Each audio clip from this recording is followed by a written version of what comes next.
Hello and welcome to Race Academy official. सत श्री अकाल सारे नमस्ते आदाब। सो टारगेट ट्रिपल भी एग्जाम आप कर रहे हैं। आप जीके एडिक्शन सीरीज कंटिन्यू करांगे अज तो 13वें सैशन तो यानी 12 सैशन ਜਿਹੜੇ ਆਪਣੇ ਉਹ ਆਲਰੇਡੀ ਹੋ ਚੁੱਕੇ यानी 367 ਕੁਐਸਚਨਾਂ ਤੱਕ ਹੋ ਚੁੱਕੇ ਆ। ਜੇਕਰ ਤੁਸੀਂ ਉਹਨਾਂ ਦੀ ਹਜੇ ਤੱਕ ਵੀ ਪੀਡੀਐਫ ਨਹੀਂ ਲਈ ਤਾਂ ਪੀਡੀਐਫ ਜ਼ਰੂਰ ਲੈ ਲਓ ਕਿਉਂਕਿ ਪੀਡੀਐਫ ਵੀ ਤੁਹਾਨੂੰ ਮਿਲਦੀ ਹੈ ਐਪਲੀਕੇਸ਼ਨ ਤੇ। ਐਪਲੀਕੇਸ਼ਨ ਤੁਸੀਂ ਇੰਸਟਾਲ ਕਰਨੀ ਹੈ ਜਿਵੇਂ ਤੁਹਾਨੂੰ ਇਹ ਦਿਖ ਰਿਹਾ ਹੈਗਾ। ਐਪਲੀਕੇਸ਼ਨ ਇੰਸਟਾਲ ਕਰਨ ਤੋਂ ਬਾਅਦ ਐਵੇਂ लॉगिन पेज खुले आऊगा यानी अपना फोन नंबर वगैरह भर के लॉगिन कर लियो। उस तो बाद इत्थे होम है, स्टोर है, चैट है, प्रोफाइल है। इस तुसी प्रोफाइल दे विच जाना गा। प्रोफाइल ते जाके फिर इत्थे बैचेस ते क्लिक करना गा। इत्थे इन्फॉर्मेशन बैचेस है। बैचेस ते क्लिक करने तो बाद एक बैच कोड भरना तुसी। वो बैच कोड क्या है वो तुसी भरना है यूट्यूब पीडीएफ्स। इहदे विच कोई भी स्पेस नहीं पाउणी, कोई भी वड्डा या छोटा अखर जिमें मर्जी पा लो। यूट्यूब पीडीएफ जो लगातार लिखना है। रिक्वेस्ट तुहाडी जदों चली गई उस तो बाद रिक्वेस्ट एक्सैप्ट की जाऊगी। जदों एक्सैप्ट होगी फिर तुसी इस चैट बॉक्स दे विच जाना है। इस चैट बॉक्स दे विच डेली पीडीएफ नाम का एक फोल्डर पिया होगा। बस तुसी उत्थे जाके जिन्नियां भी पुरानियां पीडीएफ आ ओहो ते जिन्नियां भी हुण नवीं पीडीएफ इस तो बाद ओहो तुसी अपना डाउनलोड करके प्रिंट आउट वगैरह कढ़ा सकते हो। नाल ही जेकर तुसी मान लो स्टडी मटीरियल चाहुंदे हो, हुण पटवारी का जिहड़ा हैगा ओह एग्जाम आ चुक्या। पटवारी एग्जाम वास्ते ऑलरेडी मैं कोर्स भी लॉन्च कर चुक्या एंड उस कोर्स दे नाल सारा स्टडी मटीरियल तुहानूं फ्री दे विच मिलूगा। नहीं तो तुसी ये कह सकते हो कि इस कोर्स दे विच मिलूगा स्टडी मटीरियल। पर जे तुसी अलग तो लेना चाहुंदे हो इहदे लिंक भी सारे डिस्क्रिप्शन विच पए आ। जिवें तुहानूं दिस रहा आ लास्ट 6 महीने दे करंट अफेयर है एंड आह स्टैटिक जीके आह तुहाडी रीजनिंग आह तुहाडा मैथ है, आह इंग्लिश हो गया, आह प्रैक्टिस मॉक टेस्ट है, ये पीपीएससी जीएस गाइड जिहदे विच हिस्टरी पॉलिटी साइंस वगैरह सारा कुछ है। यानी ये तुसी अपने घरे मंगा सकते हो बहुत ही सस्ते च। राइट है यानी बहुत घट प्राइस है, ऑब्वियस गल है। राइट हो गया जी। जेकर तुसी ऑफलाइन टैसट सीरीज लाना चाहते हो बठिंडे दे विच वो भी स्टार्ट हो चुकी है। अपने ऑफिस दे विच आओ। एड्रैस है 21/1A 100 फुटी रोड घोड़ा चौक बठिंडा। आह कंटैक्ट नंबर है। जेकर मेरे नाल गल करना चाहते हो तो भाई आह मेरा नंबर है, इस ते तुसी कंटैक्ट भी कर सकते हो। राइट है। जेकर तुसी चैनल ते नवे हो तो चैनल को सबसक्राइब करो, नाल बैल आइकन दबाया करो एंड आउण वाली सारियां नोटिफिकेशनस मिल जाणगियां। तो चलो आप करते अज दे सैशन का आगाज़ जिहदे विच बहुत ही सोहणे क्वेश्चन ने। एंड जेकर वीडियो नूं लाइक शेयर हजे तक नहीं किया तो अगे जाके कर दिओ, जे नहीं हुण करना चाहुंदे तो हुण कर दो। चलो जी पहला क्वेश्चन आपकी स्क्रीन पर ये रहा। क्वेश्चन हैगा बहुत सौखा, ध्यान दे नाल पढ़ना है। हू was the last chief commissioner of Chandigarh. Last chief commissioner of Chandigarh कौन है? बहुत सिंपल जी गल है। जो आप गलबात करते हैं चीफ कमिश्नर की तो अजकल एडमिनिस्ट्रेटर है। जिमें एडमिनिस्ट्रेटर कौन होंदा चंडीगढ़ का? जिहड़ा अपना गवर्नर होंदा। जिमें हुण गवर्नर अपना कौन है? बनवारी लाल पुरोहित। राइट है। यदा मतलब एडमिनिस्ट्रेटर वो है। पर पहले चीफ कमिश्नर होंदा सी एंड वो पहला चीफ कमिश्नर किहड़ा सीगा? महेंद्र सिंह रंधावा। पहला चीफ कमिश्नर किहड़ा सीगा? महेंद्र सिंह रंधावा। महेंद्र सिंह रंधावा पहला चीफ कमिश्नर सी। राइट है। यानी जेकर पूछा जाए कि हू वाज द फस्ट, आपां नूं फस्ट पूछ लिया जाए फस्ट चीफ कमिश्नर कौन सीगा तो महेंद्र सिंह रंधावा सी। जे आपां नूं दूसरा पूछ लिया जाए तो दूसरा जिहड़ा सीगा जी ओह सीगा दमोदर दास। राइट है। दूसरा जिहड़ा सीगा ओह सीगा चीफ कमिश्नर दमोदर दास। आपां नूं आखरला पूछा तो आखरला जिहड़ा सीगा जी ओह सीगा कृष्णा बैनर्जी। यानी लास्ट चीफ कमिश्नर किहड़ा हो गया? कृष्णा बैनर्जी हो गया। दमोदर दास सैकेंड है। पहला पूछा जाता होंदा अक्सर तो महेंद्र सिंह रंधावा पहला चीफ कमिश्नर याद रखियो। कृष्णा बैनर्जी हो गया लास्ट। यानी कहने का मतलब की है 1984। राइट है। सो याद रखना Krishna Banerjee is the right answer. ठीक है। जे आप हुण दी गल करिए तो हुण हैगा जी एडमिनिस्ट्रेटर। हुण एडमिनिस्ट्रेटर कहने आपां। राइट है। एडमिनिस्ट्रेटर ऑफ चंडीगढ़ तो वह कौन होंदा? हुण होंदा वह governor general, governor of Punjab, governor of Punjab. And वो कौन है फिलहाल? बनवारी लाल पुरोहित।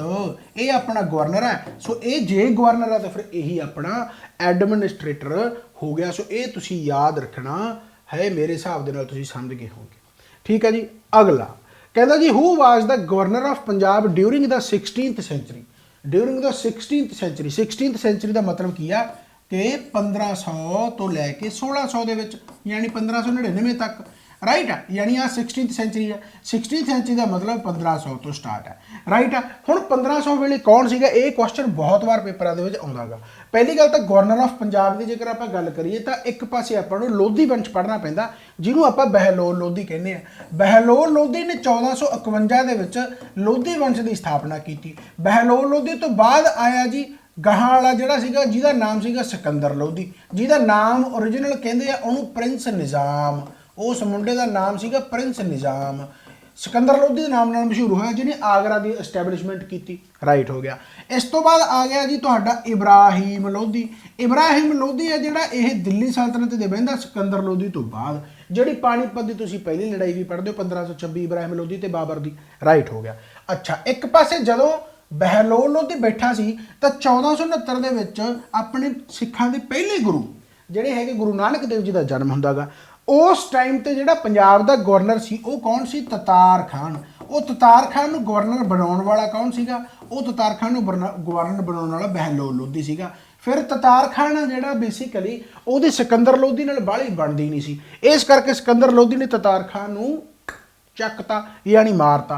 ततार खान नूं मारन तो बाद काफ़ी सालों तक यानी कि प्रिंस निज़ाम ही एक तरह का गवर्नर रहा गा, दिल्ली सल्तनत भी पंजाब का भी, राइट है। यानी कहने का मतलब फिर जो 1500 ईस्वी आता तो ततार खान का मुंडा आता जिहदा नाम है जी दौलत खान लोधी। दौलत खान लोधी तो फिर ततार खान के मुंडे नूं प्रिंस निज़ाम या सिकंदर लोधी ਉਹੀ ਜਿਹਨੇ ਇਹਦੇ ਪਾਪੇ ਨੂੰ ਮਾਰਿਆ ਸੀ, ਰਾਈਟ ਆ, ਉਸੇ ਨੇ ਹੀ ਦੌਲਤ ਖਾਨ ਲੋਧੀ ਨੂੰ ਪੰਜਾਬ ਦਾ ਗਵਰਨਰ ਬਣਾਤਾ। ਕਦੋਂ ਬਣਾਇਆ, 1500, ਤੇ 1500 ਦਾ ਮਤਲਬ ਹੈਗਾ ਜੀ 16th ਸੈਂਚੁਰੀ। ਇਸ ਕਰਕੇ ਇਹਦਾ ਆਨਸਰ ਆ ਜਾਊਗਾ ਦੌਲਤ ਖਾਨ ਲੋਧੀ। ਸੋ ਗਵਰਨਰ ਆਫ ਪੰਜਾਬ 1500 ਜਾਂ 16th ਸੈਂਚੁਰੀ ਦੇ ਵਿੱਚ ਕੌਣ ਸੀਗਾ, ਦੌਲਤ ਖਾਨ। ਬਣਾਉਣ ਵਾਲਾ ਕੌਣ ਸੀ, ਸਿਕੰਦਰ ਲੋਧੀ। ਸੋ ਇਹ ਯਾਦ ਰੱਖਣਾ ਹੈ, ਕਾਫੀ ਇੰਪੋਰਟੈਂਟ ਹੈ। Next question, who was the first woman to be elected president by SGPC? पहली वूमन, पहली फीमेल कौन है, राजेंद्र कौर भट्टल तो अपने पहले CM है, फर्स्ट CM फीमेल है ना, पहली फीमेल CM है, राइट हो गया। बीबी जगीर कौर ਇਹਦਾ आंसर आ जाएगा, यानी बीबी जगीर कौर SGPC यानी कि श्रोमणी गुरुद्वारा प्रबंधक कमेटी के पहले फीमेल यानी प्रेजिडेंट चुने गए सी, राइट है। जेकर आप हाल ही की गल करिए, करंट अफेयर का क्वेश्चन बनता है कि SGPC दी हुणे इलैक्शन होके हटियां, ਉਹਦੇ ਵਿੱਚ बीबी जगीर कौर हार गए। बीबी जगीर कौर ਨੂੰ सिर्फ 42 वोटां मिलियां एंड जितन वाले ਨੂੰ मिलियां 104 वोटां। एंड SGPC ਦਾ ਹੁਣ ਪ੍ਰਧਾਨ ਕੌਣ ਹੈ, ਪ੍ਰੈਜ਼ੀਡੈਂਟ ਕੌਣ ਹੈ, ਉਹਨਾਂ ਦਾ ਨਾਮ ਆ ਜੀ हरजिंदर सिंह धामी। हरजिंदर सिंह धामी, ये याद रखना है, काफ़ी इंपॉर्टेंट है। यानी पहली फीमेल पूछा जाए तो बीबी जगीर कौर बनी जरूर सी, पर फिलहाल बीबी जगीर कौर हार चुके हैं। SGPC की इलैक्शन के हरजिंदर सिंह धामी जित चुके हैं। सो ये तुसी याद रखना है। अच्छा, हुण SGPC की इलैक्शन जो होंगी ना तो उदों एक senior vice president, junior vice president तो एक जनरल सैक्रटरी भी चुनिया जाता होंगे। सो पंजाब जीके के क्वेश्चन के भी पूछा जा सकता। सो जेकर मैं सीनियर वाइस प्रेजिडेंट की गल करा तो उन्होंने नाम की है जी, उन्होंने नाम हैगा बलदेव सिंह। उन्होंने नाम की है बलदेव सिंह कैमपुरी। बलदेव सिंह कैमपुरी, बलदेव सिंह कैमपुरी। इस तो बाद जेकर आ गया कि सीनियर तो हो गया। जेकर आप गल करिए जूनीयर वाइस प्रेजिडेंट की तो फिर वह नाम की है जी अवतार सिंह फतेहगढ़। अवतार सिंह नूं चुनिया गया जूनीयर वाइस प्रेजिडेंट। तो मैं तीसरी पोस्ट कही आ जनरल सैक्रटरी वो कौन है भाई, गुरचरण सिंह गरियाल। सो याद रखने काफ़ी इंपॉर्टेंट है। पहली फीमेल तो ऑब्वियस गल है बीबी जगीर कौर, ठीक है। SGPC की हुण इलैक्शन हुई, बीबी जगीर कौर 42 वोटां, 104 वोटां हरजिंदर सिंह धामी जित गए, SGPC के प्रधान बन गए। Senior vice president Baldev Singh Kaimpuri नूं, junior vice president Avtar Singh Fatehgarh नूं, जनरल सैक्रटरी गुरचरण सिंह गरियाल नूं। सो ये तुसीं चीज़ां याद रखनियां, काफ़ी इंपॉर्टेंट ने। सो फिलहाल इसका आंसर B आ गया जी। 371 सैशन मतलब क्वेश्चन आ गया। क्वेश्चन किया कहता जी, who was the governor of Punjab during the bifurcation of Punjab 1966। ਹੁਣ 1966 यानी 1 नवंबर 1966 लाइन दी पता नहीं क्यों आ जाती बार बार आपे वज जाती है। चलो 1 नवंबर 1966 ਨੂੰ ਤੁਹਾਨੂੰ ਪਤਾ ਬਾਈਫਰਕੇਸ਼ਨ ਹੁੰਦੀ ਆ, यानी पंजाब हरियाणा ਅੱਡ ਅੱਡ ਹੋ ਜਾਂਦੇ ਨੇ, पंजाब हरियाणा राइट हो गया। सो बेसिकली उस टाइम ते गवर्नर कौन सी, उस टाइम ते 1966 ਦੇ ਵੇਲੇ गवर्नर कौन सी। ਪਹਿਲੀ ਗੱਲ ਤਾਂ ਜੇਕਰ ਉਦੋਂ ਦੀ ਗੱਲ ਕਰੀ ਜਾਵੇ ਤਾਂ ਉਦੋਂ ਧਰਮਵੀਰ ਸੀਗਾ ਜਿਹੜਾ ਕਿ ਗਵਰਨਰ ਸੀ। ਐਂਡ ਓਬਵੀਅਸ ਗੱਲ ਆ ਜੇਕਰ ਹਰਿਆਣਾ ਦਾ ਪਹਿਲਾ ਗਵਰਨਰ ਪੁੱਛਿਆ ਜਾਊਗਾ ਤਾਂ ਹਰਿਆਣੇ ਦਾ ਪਹਿਲਾ ਗਵਰਨਰ ਇਹੀ ਆਊਗਾ, ਕਿਉਂਕਿ ਬਾਈਫਰਕੇਸ਼ਨ ਤਾਂ ਹੋ ਗਈ ਪਰ ਉਸ ਟਾਈਮ ਤੇ ਹਰਿਆਣੇ ਦਾ ਗਵਰਨਰ ਵੀ ਇਹੀ ਰਿਹਾ ਐਂਡ ਪੰਜਾਬ ਦਾ ਗਵਰਨਰ ਵੀ ਇਹੀ ਸੀ 1966 ਵੇਲੇ। ਰਾਈਟ ਆ। ਸੋ ਧਰਮਵੀਰ ਸਿੰਘ ਇਹਦਾ ਰਾਈਟ ਆਨਸਰ ਬਣ ਜਾਵੇਗਾ। ਸੋ ਆਪਾਂ ਨੂੰ ਇਹ ਪੁੱਛਿਆ। ਇਸ ਤੋਂ ਬਾਅਦ ਜੇਕਰ ਮੈਂ ਗੱਲ ਕਰਾਂ ਆ ਗਏ ਜੀ ਗੁਰਮੁਖ ਸਿੰਘ ਮੁਸਾਫਰ। ਹੁਣ ਗੁਰਮੁਖ ਸਿੰਘ ਮੁਸਾਫਰ ਕੌਣ ਸੀ, ਗੁਰਮੁਖ ਸਿੰਘ ਮੁਸਾਫਰ ਕੌਣ ਸੀ। ਹੁਣ ਜਿਵੇਂ ਆਪਾਂ ਨੂੰ ਇੱਥੇ ਇਹ ਪੁੱਛਿਆ ਕਿ 1966 ਵੇਲੇ ਗਵਰਨਰ ਕੌਣ ਸੀ, ਉਸੇ ਤਰੀਕੇ ਨਾਲ ਇਹ ਪੁੱਛਿਆ ਜਾ ਸਕਦਾ ਕਿ 1966 ਵੇਲੇ ਸੀਐਮ ਕੌਣ ਸੀ, ਤਾਂ ਫਿਰ ਉਹ ਗੁਰਮੁਖ ਸਿੰਘ ਮੁਸਾਫਰ ਆਨਸਰ ਆ ਜਾਵੇਗਾ। ਗੁਰਮੁਖ ਸਿੰਘ ਮੁਸਾਫਰ ਆਨਸਰ ਆ ਜਾਵੇਗਾ। ਸੋ ਇਹ ਯਾਦ ਰੱਖਣਾ। ਅੱਛਾ ਹੁਣ ਧਰਮਵੀਰ ਸਿੰਘ ਦੀ ਗੱਲ ਹੋਈ ਹੈ, ਗਵਰਨਰ ਦੀ ਗੱਲ ਹੋਈ ਆ, ਤਾਂ ਇਹ ਤਾਂ 1966 ਵੇਲੇ ਦੀ ਗੱਲ ਹੋਈ ਆ, ਇਹ ਤਾਂ 1966 ਵੇਲੇ ਦੀ ਗੱਲ ਹੋਈ ਆ। ਜੇ ਆਪਾਂ ਪਹਿਲੇ ਗਵਰਨਰ ਦੀ ਗੱਲ ਕਰੀਏ, ਫਸਟ ਗਵਰਨਰ ਦੀ ਗੱਲ ਕਰੀਏ, ਜੇ ਆਪਾਂ ਪਹਿਲੇ ਗਵਰਨਰ ਦੀ ਗੱਲ ਕਰੀਏ ਤਾਂ ਫਸਟ ਗਵਰਨਰ ਜਿਹੜਾ ਸੀਗਾ ਜੀ ਉਹ ਕੌਣ ਸੀਗਾ, ਚੰਦੂ ਲਾਲ ਮਾਧਵ ਲਾਲ ਤ੍ਰਿਵੇਦੀ।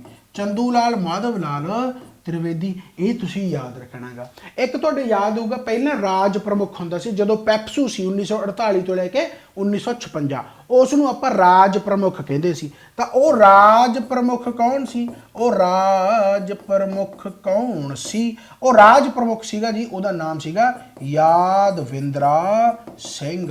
ਯਾਦਵਿੰਦਰਾ ਸਿੰਘ, ਇਹ ਕਮਾਲ ਹੋ ਗਈ, ਇਹ ਲਾਈਨ ਦੀ ਨਾਲ ਦੀ ਨਾਲ ਹੀ ਵੱਜ ਜਾਂਦੀ ਹੈ, ਯਾਦਵਿੰਦਰਾ ਸਿੰਘ। ਸੋ ਮੈਂ ਦੁਬਾਰਾ ਸਾਰਾ ਕੁਝ ਦੱਸ ਰਿਹਾ। ਗਵਰਨਰ ਪੁੱਛਿਆ ਆਪਾਂ ਨੂੰ 1966 ਵੇਲੇ ਤਾਂ ਧਰਮਵੀਰ ਸਿੰਘ ਆ ਗਿਆ। ਪਹਿਲਾ ਗਵਰਨਰ ਪੁੱਛਿਆ ਤਾਂ ਚੰਦੂ ਲਾਲ ਮਾਧਵ ਲਾਲ ਤ੍ਰਿਵੇਦੀ ਆ ਗਿਆ। ਪੈਪਸੂ ਵੇਲੇ 1948-56 ਰਾਜ ਪ੍ਰਮੁੱਖ ਸੀ ਤਾਂ ਯਾਦਵਿੰਦਰਾ ਸਿੰਘ ਆ ਗਿਆ।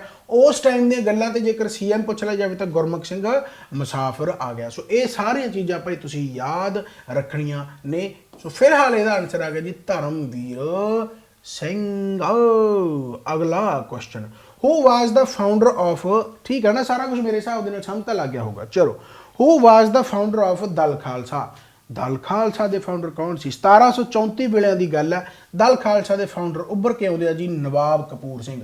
दल खालसा ਦੀ ਲੋੜ ਕਿਉਂ ਪੈਂਦੀ ਆ, बैटल ऑफ गुरदास नंगल यानी आखिरी बैटल ਜਿਹੜੀ ਬਾਬਾ ਬੰਦਾ ਸਿੰਘ ਬਹਾਦਰ ਦੀ ਹੁੰਦੀ ਆ, ਉਸ ਤੋਂ ਬਾਅਦ ਸਿੱਖਾਂ ਦੇ ਵਿੱਚ ਕੋਈ ਐਸਾ ਬੰਦਾ ਨਹੀਂ ਮਿਲਦਾ ਜਿਹੜਾ ਕਿ ਸਿੱਖ ਲੀਡਰ ਬਣ ਸਕੇ ਐਂਡ ਸਿੱਖ ਫੋਰਸਿਸ ਨੂੰ ਅੱਗੇ ਲਿਜਾ ਸਕੇ। ਬਾਬਾ ਬੰਦਾ ਸਿੰਘ ਬਹਾਦਰ ਤੋਂ ਇੱਕ ਵਾਰੀ ਕਹਿਣ ਦਾ ਮਤਲਬ ਸਟਾਪ ਜਿਹਾ ਲੱਗ ਗਿਆ ਸੀਗਾ, ਇੱਕ ਤਰ੍ਹਾਂ ਨਾਲ ਅਨਾਰਕੀ ਫੈਲ ਗਈ ਸੀ, ਕਿਉਂਕਿ ਓਬਵੀਅਸ ਗੱਲ ਆ ਤੁਹਾਨੂੰ ਪਤਾ ਪਹਿਲਾਂ ਤੋਂ ਅਤਿਆਚਾਰ ਹੁੰਦੇ ਆ ਰਹੇ ਸੀ। ਰਾਈਟ। ਉਸ ਤੋਂ ਬਾਅਦ ਫਿਰ 1734 ਟਾਈਮ ਤੇ ਇੱਕ ਨਵਾਬ ਕਪੂਰ ਸਿੰਘ ਨਾਮ ਦਾ ਬੰਦਾ ਜਿਹੜਾ ਕਿ ਸਿੱਖ ਲੀਡਰ ਉੱਭਰ ਕੇ ਆਉਂਦਾ ਐਂਡ ਉਹਨੇ ਦਲ ਖਾਲਸਾ ਦਾ ਨਿਰਮਾਣ ਕੀਤਾ। ਬੰਦਾ ਸਿੰਘ ਬਹਾਦਰ ਤੋਂ ਬਾਅਦ ਬੇਸਿਕਲੀ ਹੋਇਆ ਕੀ ਸੀ, ਕਿਉਂਕਿ ਲੋਕ ਆ ਜਿਹੜੇ ਉਹ ਓਬਵੀਅਸ ਗੱਲ ਆ ਗੱਲਾਂ ਬਾਤਾਂ ਦੇ ਵਿੱਚ ਆ ਜਾਂਦੇ ਆ ਐਂਡ ਉਹ ਟੁੱਟ ਗਏ। ਇੱਕ ਤਾਂ ਬਣ ਗਿਆ ਸੀ ਬੰਦਈ ਖਾਲਸਾ, ਬੰਦਈ ਖਾਲਸਾ, ਇੱਕ ਬੰਦਈ ਖਾਲਸਾ ਬਣ ਗਿਆ ਸੀ, ਇੱਕ ਬਣ ਗਿਆ ਭਾਈ ਤੁਹਾਡਾ ਤੱਤ ਖਾਲਸਾ, ਇੱਕ ਬਣ ਗਿਆ ਸੀ ਤੱਤ ਖਾਲਸਾ। ਹੁਣ ਬੰਦਾਈ ਖਾਲਸਾ ਵਾਲੇ ਕਹਿੰਦੇ ਅਸੀਂ ਤਾਂ ਬੰਦਾ ਸਿੰਘ ਬਹਾਦਰ ਦੇ ਪੈਰੋਕਾਰ ਆ, ਤੱਤ ਖਾਲਸਾ ਵਾਲੇ ਕਹਿੰਦੇ ਅਸੀਂ ਗੁਰੂ ਗੋਬਿੰਦ ਸਿੰਘ ਜੀ ਦੇ ਪੈਰੋਕਾਰ ਆ। ਪਰ ਇਹਨਾਂ ਮੂਰਖ ਲੋਕਾਂ ਨੂੰ ਇਹ ਨਹੀਂ ਪਤਾ ਲੱਗਿਆ ਕਿ ਗੁਰੂ ਗੋਬਿੰਦ ਸਿੰਘ ਜੀ ਦੇ ਚੇਲੇ ਤਾਂ ਆਪ ਬੰਦਾ ਸਿੰਘ ਬਹਾਦਰ ਸੀ, ਤਾਂ ਤੁਸੀਂ ਪਤੰਦਰੋਂ ਲੜ ਕੇ ਅੱਡ ਅੱਡ ਹੋਈ ਜਾਂਦੇ ਹੋ। ਫਿਰ ਆਉਂਦੇ ਆ ਭਾਈ ਮਣੀ ਸਿੰਘ ਜੀ, ਆ ਕੇ ਇਹਨਾਂ ਨੂੰ ਕਹਿੰਦੇ ਆ ਵੀ ਭਰਾਵੋ ਰਲ ਮਿਲ ਕੇ ਰਹੋ, ਰਲ ਮਿਲ ਕੇ ਰਹਾਂਗੇ ਤਾਂ ਹੀ ਆਪਾਂ ਇੱਕ ਜੁੱਟ ਕੇ ਬਾਕੀਆਂ ਯਾਨੀ ਮੁਗਲਾਂ ਵਗੈਰਾ ਨੂੰ ਹਰਾ ਸਕਦੇ ਆ। ਇਹ ਕਹਿੰਦੇ ਠੀਕ ਆ ਭਾਈ ਆਪਾਂ ਇਕਜੁੱਟ ਹੋ ਜਾਂਦੇ ਆ। ਇਕਜੁੱਟ ਹੋਏ ਤਾਂ ਫਿਰ ਦਲ ਖਾਲਸਾ ਬਣਿਆ ਐਂਡ ਇਹ ਦਲ ਖਾਲਸਾ ਜਦੋਂ ਬਣਾਇਆ ਤਾਂ ਫਿਰ ਉਹ ਨਵਾਬ ਕਪੂਰ ਸਿੰਘ ਦੀ ਲੀਡਰਸ਼ਿਪ ਦੇ ਵਿੱਚ ਬਣਿਆ, ਯਾਨੀ ਫਾਊਂਡਰ 1734 ਦਲ ਖਾਲਸਾ ਦੇ ਫਾਊਂਡਰ ਨਵਾਬ ਕਪੂਰ ਸਿੰਘ ਆ। ਤੇ ਇਸ ਦਾ ਉਸ ਤੋਂ ਬਾਅਦ ਜਦੋਂ ਆਪਾਂ ਕਹਿੰਦੇ ਆ ਕਿ ਸਾਰੇ ਜਥੇ ਵਗੈਰਾ ਇਕੱਠੇ ਕਰਕੇ ਇਹਦਾ ਇੱਕ ਚੀਫ ਕਮਾਂਡਰ ਵੀ ਬਣਾਇਆ ਗਿਆ। ਉਹ ਚੀਫ ਕਮਾਂਡਰ ਵੀ ਵਾਰ-ਵਾਰ ਪੇਪਰਾਂ ਦੇ ਵਿੱਚ ਪੁੱਛਿਆ ਜਾਂਦਾ, ਉਹਦਾ ਨਾਮ ਹੈ ਜੀ Jassa Singh Ahluwalia, chief commander of Dal Khalsa, chief commander of Dal Khalsa Jassa Singh Ahluwalia. Right ਆ। ਸੋ ਯਾਦ ਰੱਖਣਾ ਕਾਫੀ ਚੀਜ਼ਾਂ ਇੰਪੋਰਟੈਂਟ ਨਹੀਂ। ਸਮਝ ਲੱਗ ਗਈ ਭਾਈ। ਚਲੋ ਜੱਸਾ ਸਿੰਘ ਰਾਮਗੜੀਆ ਬਾਰੇ ਸਾਰੇ ਜਾਣਦੇ ਹੋਣਗੇ। ਰਾਮਗੜ੍ਹ ਫੋਰਟ ਤੋਂ ਮਹਾਰਾਜਾ ਰਣਜੀਤ ਸਿੰਘ। ਅੱਛਾ ਜੱਸਾ ਸਿੰਘ ਰਾਮਗੜ੍ਹੀਆ ਤੋਂ ਇੱਕ ਮੈਂ ਤੁਹਾਨੂੰ ਹੋਰ ਕੁਐਸਚਨ ਦੱਸ ਦੇਣਾ, ਜੱਸਾ ਸਿੰਘ ਰਾਮਗੜ੍ਹੀਆ ਨੂੰ ਸੁਲਤਾਨ ਉਲ ਕੌਮ ਕਿਹਾ ਜਾਂਦਾ ਹੈ, ਸੁਲਤਾਨ ਉਲ ਖਾਨ, ਸੁਲਤਾਨ ਉਲ ਕੌਮ ਕਿਹਾ ਜਾਂਦਾ ਹੈ। ਰਾਈਟ, ਸੋ ਯਾਦ ਰੱਖਣਾ ਗਾ Jassa Singh Ahluwalia chief commander of Dal Khalsa, Dal Khalsa ਦੇ ਫਾਊਂਡਰ ਨਵਾਬ ਕਪੂਰ ਸਿੰਘ। ਅਗਲਾ 373 question, in which year was the Nobel prize in economics started.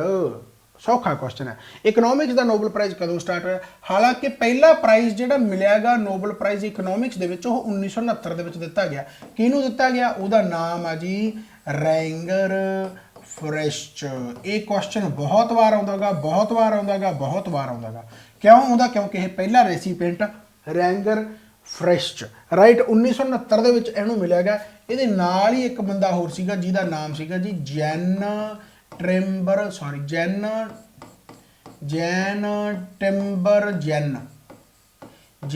Timber Jain, ਐਵੇਂ ਯਾਦ ਰੱਖ ਸਕਦੇ ਹੋ, ਠੀਕ ਹੈ। ਸੋ 1969 ਦੇ ਵਿੱਚ ਮਿਲਿਆ ਸੀ, ਬਟ ਸਟਾਰਟ 1968 ਦੇ ਵਿੱਚ ਹੋ ਗਿਆ ਸੀ।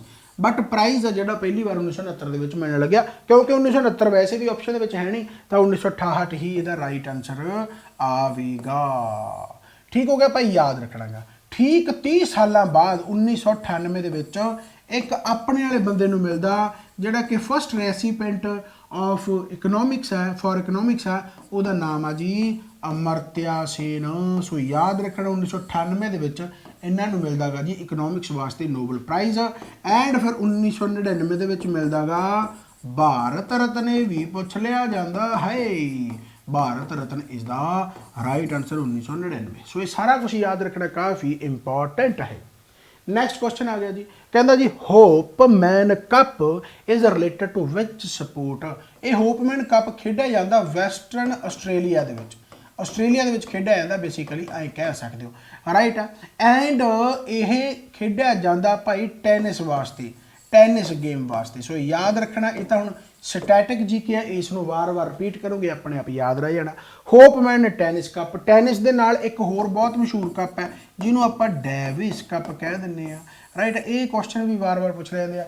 ਹਾਕੀ ਦੇ ਨਾਲ ਤੁਹਾਨੂੰ ਹੋਰ 2-3 ਯਾਦ ਕਰਵਾ ਦਿੰਦਾ ਮੈਂ, ਜਿਵੇਂ ਕਿ ਮੰਨ ਲਓ ਅਜ਼ਲਾਨ ਸ਼ਾਹ ਹਾਕੀ ਕੱਪ ਆ ਜਾਂਦਾ, ਤੁਹਾਨੂੰ ਪਤਾ ਹੈ, ਠੀਕ ਹੈ। ਜਾਂ ਫਿਰ ਆਪਣੇ ਕੀ ਕਹਿੰਦੇ ਹੁੰਦੇ ਆ ਯਾਰ, ਕੀ ਨਾਮ ਸੀ, ਧਿਆਨ ਚੰਦ, ਰਾਈਟ। ਸੋ ਧਿਆਨ ਚੰਦ, ਇਹਨਾਂ ਦੇ ਨਾਮ ਤੇ ਤਾਂ ਤੁਹਾਨੂੰ ਪਤਾ ਹੀ ਹੈ, ਠੀਕ ਹੈ। ਧਿਆਨ ਚੰਦ ਹੋ ਗਿਆ, ਅਜ਼ਲਾਨ ਸ਼ਾਹ ਹੋ ਗਿਆ, ਹੋਰ ਕੀ ਆ ਸਕਦਾ ਗਾ? ਹੋਰ ਆਗਾ ਖਾਨ ਆ ਸਕਦਾ, ਆਗਾ ਖਾਨ, ਹੈ ਨਾ। ਸੋ ਇਹ ਤੁਸੀਂ ਜ਼ਰੂਰ ਯਾਦ ਰੱਖ ਕੇ ਜਾਣੇ। ਆਗਾ ਖਾਨ ਹੋ ਗਿਆ, ਅਜ਼ਲਾਨ ਸ਼ਾਹ ਹੋ ਗਿਆ, ਧਿਆਨ ਚੰਦ ਬਹੁਤ ਵਾਰ ਪੁੱਛਿਆ ਜਾਂਦਾ। ਕ੍ਰਿਕਟ ਵਾਸਤੇ ਵੀ ਤੁਸੀਂ ਯਾਦ ਕਰ ਲਓ, ਜਿਵੇਂ ਕਿ ਦਲੀਪ ਟਰਾਫੀ ਹੋ ਗਈ, ਰਾਈਟ, ਦਿਓਦਾਰ ਹੋ ਗਿਆ, CK ਨਾਇਡੂ ਹੋ ਗਿਆ, ਹੈ ਰਣਜੀ ਟਰਾਫੀ ਹੋ ਗਈ। ਸੋ ਬਹੁਤ ਕੁਛ ਹੈ, ਠੀਕ ਹੈ। ਸੋ ਐਵੇਂ ਯਾਦ ਰੱਖ ਸਕਦੇ ਹੋ ਭਾਈ, ਕਾਫੀ ਇੰਪੋਰਟੈਂਟ ਚੀਜ਼ਾਂ ਨੇ। ਅਗਲਾ, which was the first Hindi language newspaper. Hindi language newspaper ਕਿਹੜਾ ਸੀਗਾ ਪਹਿਲਾ ਭਾਈ? ਤਾਂ 1826 ਜਾਂ 27 ਦੀ ਗੱਲ ਹੈ, 26, ਕਿਉਂਕਿ ਇੱਕ ਕੁਝ ਸਾਲ ਚੱਲਿਆ ਹੈ, ਕੁਝ ਸਾਲ ਵੀ ਨਹੀਂ ਚੱਲਿਆ, ਕੁਝ ਮੈਨੂੰ ਲੱਗਦਾ ਮਹੀਨਿਆਂ ਤੱਕ ਹੀ ਚੱਲਿਆ, ਕਿਉਂਕਿ ਉਸ ਤੋਂ ਬਾਅਦ ਫਾਈਨੈਂਸ਼ੀਅਲ ਕ੍ਰਾਈਸਿਸ ਕਰਕੇ ਇਹ ਖਤਮ ਹੋ ਗਿਆ ਸੀ। ਚਲੋ ਖੈਰ, ਤਾਂ ਪਹਿਲਾ ਹਿੰਦੀ ਲੈਂਗੁਏਜ ਜਿਹੜਾ ਕਿਹੜਾ ਭਾਈ? ਤਾਂ ਇਹ ਯਾਦ ਰੱਖਿਓ ਕਿ ਉਡੰਤ ਮਰਟੰਡ ਸੀ। ਇਹ 1826-27 ਦੀ ਗੱਲ ਹੈ, ਐਗਜ਼ੈਕਟ ਮੇਰੇ ਯਾਦ ਨਹੀਂ, ਬਟ ਹਾਂ ਯਾਦ ਹੀ ਹੈ ਵੈਸੇ 1826 ਹੋਊਗਾ, ਹੈ ਨਾ, ਕਿਉਂਕਿ 26 ਤੇ 27 ਦੇ ਵਿੱਚ ਜਾ ਕੇ ਖਤਮ ਹੋ ਗਿਆ, ਕੁਝ ਮਹੀਨਿਆਂ ਦੇ ਵਿੱਚ ਖਤਮ ਹੋ ਗਿਆ ਸੀਗਾ। ਚਲੋ ਖੈਰ, ਠੀਕ ਹੈ। ਤਾਂ ਉਡੰਤ ਮਰਟੰਡ ਆ ਜਿਹੜਾ ਉਹ ਪਹਿਲਾ ਬੇਸਿਕਲੀ ਆਪਣਾ ਹਿੰਦੀ ਲੈਂਗੁਏਜ ਨਿਊਜ਼ਪੇਪਰ ਸੀਗਾ। ਸ਼ੁਕਲਾ ਸੀਗੇ, ਕਿਸ਼ੋਰ ਸ਼ੁਕਲਾ ਸ਼ਾਇਦ ਨਾਮ ਉਹਨਾਂ ਦਾ ਸੀਗਾ, ਜਿਹੜੇ ਪਬਲਿਸ਼ਰ ਸੀਗੇ, ਠੀਕ ਹੈ। ਸੋ ਬੇਸਿਕਲੀ ਉਡੰਤ ਮਰਟੰਡਾ, ਤੇ ਇਹਦਾ ਕਿੱਥੋਂ ਪਬਲਿਸ਼ ਹੋਇਆ ਸੀ? ਇਹ ਹੋਇਆ ਸੀ ਕਲਕੱਤਾ ਤੋਂ, ਰਾਈਟ। ਸੋ ਯਾਦ ਰੱਖਣਾ, ਬਸ ਇਹ ਖਤਮ ਹੋ ਗਿਆ ਸੀ ਬਹੁਤ ਛੇਤੀ। ਇਸ ਤੋਂ ਬਾਅਦ ਕੁਐਸਚਨ ਆ ਗਿਆ ਜੀ, ਕਹਿੰਦਾ where is the headquarter of ICJ international court of justice? Netherland, Austria, America, Holland. So Netherland ਇਹਦਾ ਆਨਸਰ ਆ ਜਾਵੇਗਾ। ਐਂਡ ਨੀਦਰਲੈਂਡ ਦੇ ਵਿੱਚ ਕਿੱਥੇ ਆ? ਨੀਦਰਲੈਂਡ ਦੀ ਕੈਪੀਟਲ ਦਾ ਹੇਗ, ਉੱਥੇ ਹੈਗਾ ਭਾਈ ICJ international court of justice. Who was the first general secretary of UN? ਬਹੁਤ ਵਾਰ ਪੁੱਛਿਆ ਜਾਂਦਾ। ਯੂਨਾਈਟਿਡ ਨੇਸ਼ਨ ਆਰਗੇਨਾਈਜੇਸ਼ਨ, ਜਿਹੜਾ ਇਹਦਾ ਡੇ ਆ, ਕਈ ਵਾਰੀ UN ਡੇ ਵੀ ਪੁੱਛ ਲਿਆ ਜਾਂਦਾ।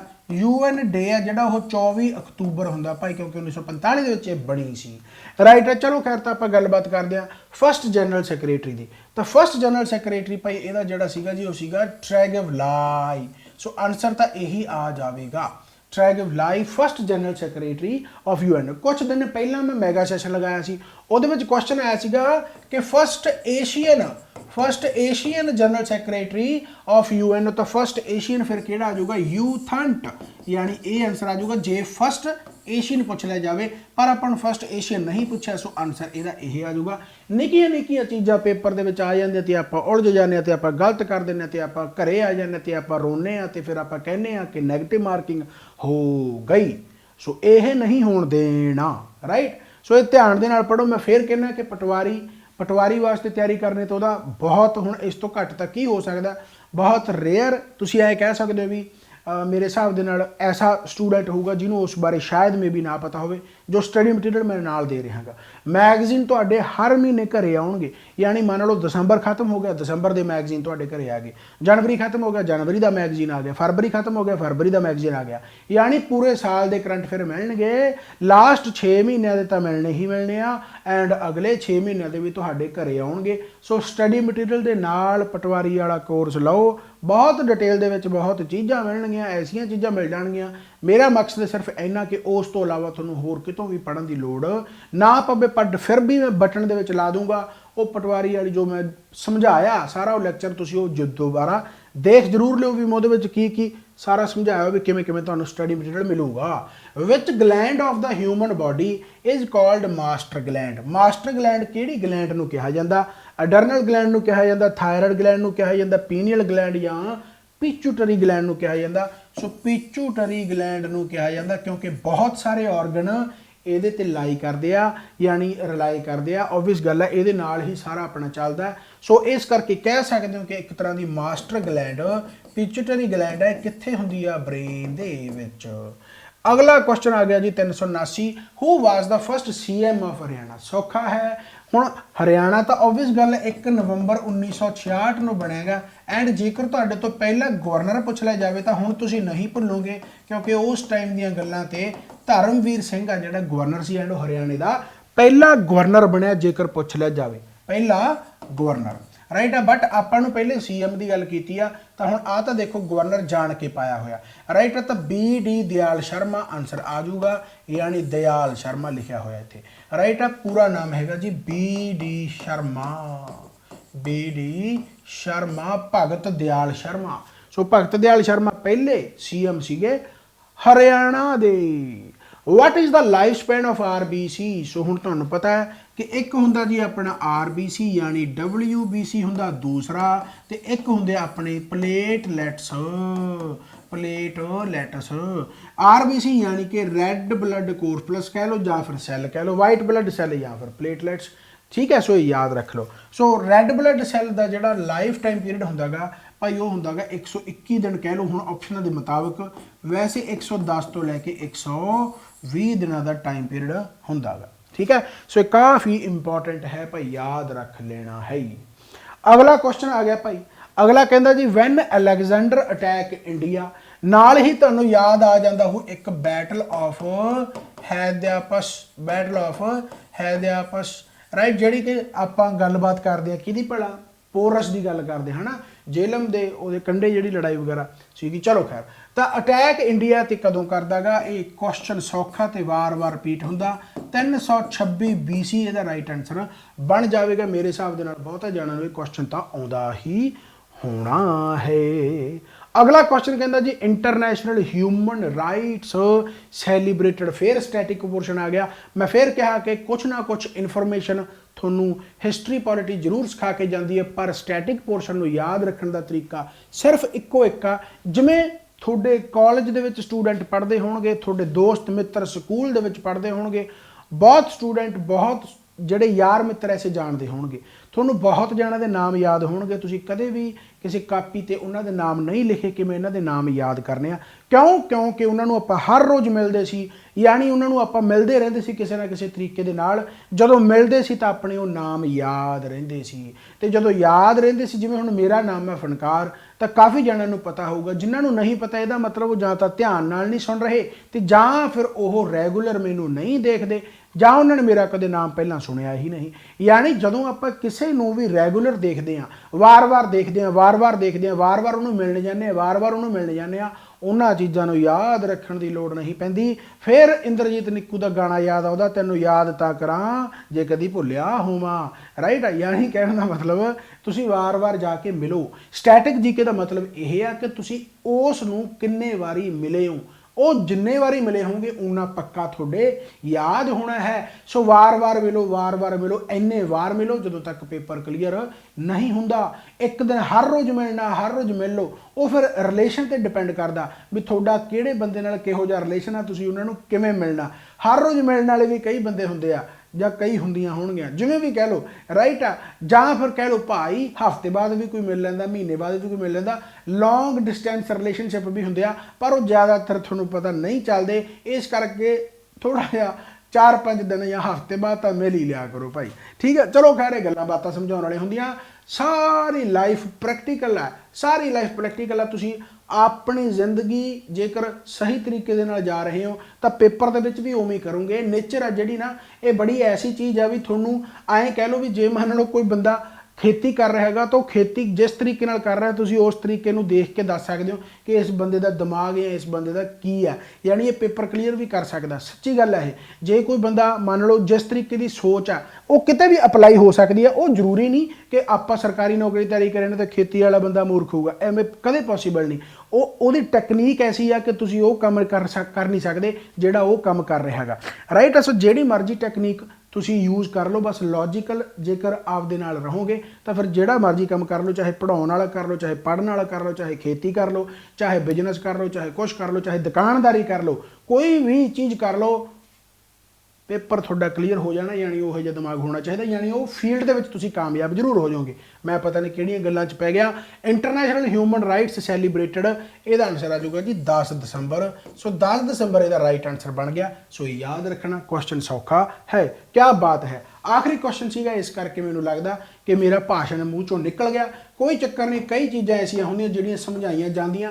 ਇਸੇ ਕਰਕੇ ਮੈਂ ਦੁਬਾਰਾ ਤੋਂ ਕਹਿਣਾ ਕਿ ਪਟਵਾਰੀ ਕੋਰਸ ਆ, ਭਾਵੇਂ ਭਾਈ ਕੋਈ ਹੋਰ ਕੋਰਸ ਹੈ, ਭਾਵੇਂ ਤੁਸੀਂ ਫ੍ਰੀ ਪੜ੍ਹਨਾ, ਭਾਵੇਂ ਤੁਸੀਂ ਇਹਦੀ PDF ਲੈਣੀ ਆ, ਜੋ ਮਰਜ਼ੀ ਕਰੋ, ਪਰ ਪੜ੍ਹਨਾ ਜਾਂ ਪੜ੍ਹਾਈ ਹੋਣੀ ਚਾਹੀਦੀ ਆ।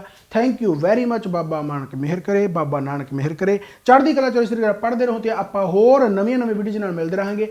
ਤੇ ਇੱਕ ਚੀਜ਼ ਹੋਰ ਕਹੂੰਗਾ ਕਿ ਭਾਈ ਜੇਕਰ ਪੜ੍ਹਾਈ ਕਰਦੇ ਹੋ ਤਾਂ ਥੋੜ੍ਹਾ ਜਿਹਾ ਇੱਕ ਟਾਈਮ ਟੇਬਲ ਐਸਾ ਬਣਾਓ ਜਿਹਦੇ ਨਾਲ ਤੁਹਾਡੀ ਕੰਸਿਸਟੈਂਸੀ ਬਣ ਸਕੇ, ਰੈਗੂਲਰਿਟੀ ਬਣ ਸਕੇ, ਕਿਉਂਕਿ ਹੁਣ ਸ਼ਡਿਊਲ ਐਸੇ ਆ ਚੁੱਕੇ ਨੇ, ਚਾਹੇ ਪੰਜਾਬ ਪੁਲਿਸ ਆ, ਚਾਹੇ ਪਟਵਾਰੀ ਆ, ਹੋਰ ਵੀ ਆ ਜਾਣਗੇ। ਜੇਕਰ ਸਰਕਾਰ ਸਹੀ ਤਰੀਕੇ ਨਾਲ ਕੰਮ ਕਰਦੀ, ਥੋੜਾ ਜਿਹਾ ਆਪਾਂ ਨੂੰ ਦਿਖਣ ਲੱਗੀ ਆ ਕਿ ਚਲੋ ਪੇਪਰ ਤਾਂ ਰੈਗੂਲਰ ਹੋਣ ਲੱਗੇ, ਹਜੇ ਬਹੁਤ ਸਾਰੀਆਂ ਕਮੀਆਂ, ਪੇਪਰ ਲੀਕ ਹੋਣ ਦੇ ਜਾਂ ਪੇਪਰ ਕੈਂਸਲ ਹੋਣ ਦੇ ਜਾਂ ਪੇਪਰ ਪੋਸਟਪੋਨ ਹੋਣ ਦੇ ਹਜੇ ਬਹੁਤ ਸਾਰੀਆਂ ਕਮੀਆਂ ਜ਼ਰੂਰ ਹੈਗੀਆਂ। ਹੌਲੀ ਹੌਲੀ ਉਹ ਚੀਜ਼ਾਂ ਕਵਰ ਹੁੰਦੀਆਂ ਜਾਣਗੀਆਂ। ਪਰ ਫਿਰ ਵੀ ਮੈਂ ਇੱਕ ਗੱਲ ਜ਼ਰੂਰ ਕਹੂੰਗਾ ਕਿ ਆਪਣੀ ਕੰਸਿਸਟੈਂਸੀ ਨੂੰ ਬਣਾ ਕੇ ਰੱਖੋ, ਬਰਕਰਾਰ ਰੱਖੋ, ਕਿਉਂਕਿ ਜੇ 2024 ਦੇ ਵਿੱਚ ਜਿਹੜੀਆਂ 2024 ਤੋਂ ਪਹਿਲਾਂ ਜਿਹੜੀਆਂ ਤੁਸੀਂ ਕਹਿ ਲਓ ਵੀ ਪੋਸਟਾਂ ਆਉਣਗੀਆਂ ਜਾਂ 2023 ਦੇ ਵਿੱਚ ਕਹਿ ਲਓ, ਉਹਨਾਂ ਨੂੰ ਤੁਸੀਂ ਵਧੀਆ ਤਰੀਕੇ ਦੇ ਨਾਲ ਕਰ ਸਕਦੇ ਹੋ। ਹਜੇ ਵੀ ਡੁੱਲੇ ਬੇਰਾਂ ਦਾ ਕੁਝ ਨਹੀਂ ਵਿਗੜਿਆ, ਕਰੋ ਤੇ ਭਾਈ ਉਸ ਦੇ ਵਿੱਚ ਤੁਸੀਂ ਸਫਲ ਹੋਵੋ। ਸੋ ਬਾਬਾ ਨਾਨਕ ਮਿਹਰ ਕਰੇ, ਚੜ੍ਹਦੀ ਕਲਾ ਚ ਰਹੋ, ਇਸੇ ਤਰੀਕੇ ਨਾਲ ਪੜ੍ਹਦੇ ਰਹੋ। ਆਪਾਂ ਹੋਰ ਨਵੀਆਂ ਵੀਡੀਓਜ਼ ਨਾਲ ਇਸੇ ਤਰੀਕੇ ਨਾਲ ਮਿਲਦੇ ਰਹਾਂਗੇ। ਮੈਥ ਐਡਿਕਸ਼ਨ ਵੀ ਹੁਣ ਆਪਣਾ ਰੈਗੂਲਰ ਰਹੂਗਾ ਅੱਜ ਤੋਂ। Bye bye, take care. Baba Nanak ਮਿਹਰ ਕਰੇ। ਮੈਂ ਵਾਰ-ਵਾਰ ਕਹਿ ਦਿੰਦਾ ਮਿਹਰ ਕਰੇ, ਬਟ ਇਹ ਇੰਨਾ ਜ਼ਿਆਦਾ ਮੇਰੇ ਅੰਦਰ ਵਸਿਆ ਹੋਇਆ ਤੁਸੀਂ ਸੋਚ ਨਹੀਂ ਸਕਦੇ। ਮੇਰੀ ਹਰ ਵੀਡੀਓ ਦੇ ਵਿੱਚ ਮੈਂ ਬੋਲ ਦਾਂਗਾ, ਬਸ ਉਹਦਾ ਇੱਕੋ ਇੱਕ ਕਨੈਕਸ਼ਨ ਇਹ ਹੈ ਕਿ ਤੁਸੀਂ ਪੋਜ਼ਿਟਿਵਿਟੀ ਲੈ ਕੇ ਆਉਣੇ ਹੋ ਇਹਨਾਂ ਚੀਜ਼ਾਂ ਦੇ ਨਾਲ, ਰਾਈਟ। ਸੋ ਚਲੋ ਖੈਰ, ਉਹ ਅਲੱਗ-ਅਲੱਗ ਚੀਜ਼ਾਂ। ਬਾਏ ਬਾਏ, ਟੇਕ ਕੇਅਰ ਭਾਈ।